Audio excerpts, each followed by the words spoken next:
It was a crisp autumn evening when four friends, Mia, Alex, Sam, and Lily, decided to explore the abandoned St. Mark's Hospital. The hospital had been shut down for over 2 decades, and rumors of horrific experiments and ghostly apparitions had kept people away. But for these thrill seekers, it was the perfect challenge. They gathered at Mia's house, armed with flashlights, cameras, and a bundle of nerves. As they approached the decaying building, the sun dipped below the horizon, casting long shadows that seemed to dance across the cracked facade. Pushing open the heavy, rusted doors, the friends stepped into the hospital's main corridor. The air was thick with the smell of mold and decay. Dust motes floated in the beams of their flashlights, creating an almost ethereal atmosphere.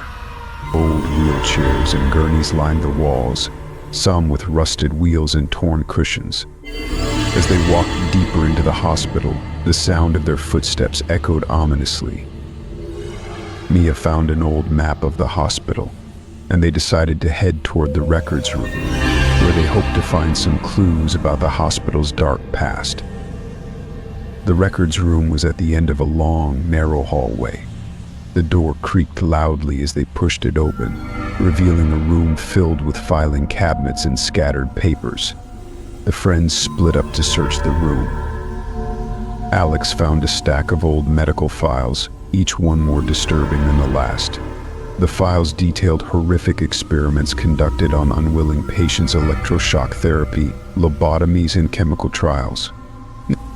As they read through the files, a cold chill ran down their spines.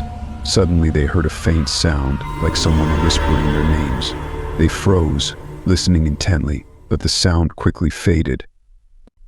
With growing unease, the friends decided to explore further. They stumbled upon an old operating room, its door ajar. Inside, rusted surgical instruments lay scattered across dusty tables. An operating table, still stained with old blood, stood in the center of the room. The air was thick with the metallic scent of dried blood and disinfectant. As they examined the room, Mia found an old journal detailing the experiments conducted here. The journal mentioned screams that echoed through the halls and patients who never returned. As she read aloud, the friends felt a cold breeze sweep through the room, despite the sealed windows. Curiosity led the friends to the children's ward. The walls were covered with faded murals of cheerful animals in bright colors, a stark contrast to the rest of the hospital. Broken toys and tiny, rusted beds filled the room. As they walked through the ward, they heard the faint sound of children laughing, but the laughter was twisted and eerie. Lily picked up an old, dusty teddy bear, and a sudden sense of dread washed over her. The bear's eyes seemed to follow her, and she quickly dropped it. The friends exchanged uneasy glances, feeling the weight of the hospital's dark history. The psychiatric wing was the most dreaded part of the hospital. The friends hesitated before entering, knowing the terrible stories associated with it. The walls were padded and the doors heavy, designed to keep patients from escaping. Inside, they found abandoned straitjackets and heavy restraints. Sam found a diary belonging to a former patient, detailing their torment and the inhumane treatments they endured. As he read aloud, the temperature in the room seemed to drop.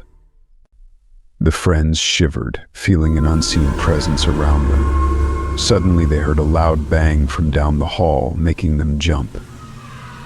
The friends decided to investigate the basement, hoping to find more answers. The descent was treacherous, with broken stairs and weak floorboards. The basement was even darker and more foreboding than the upper floors.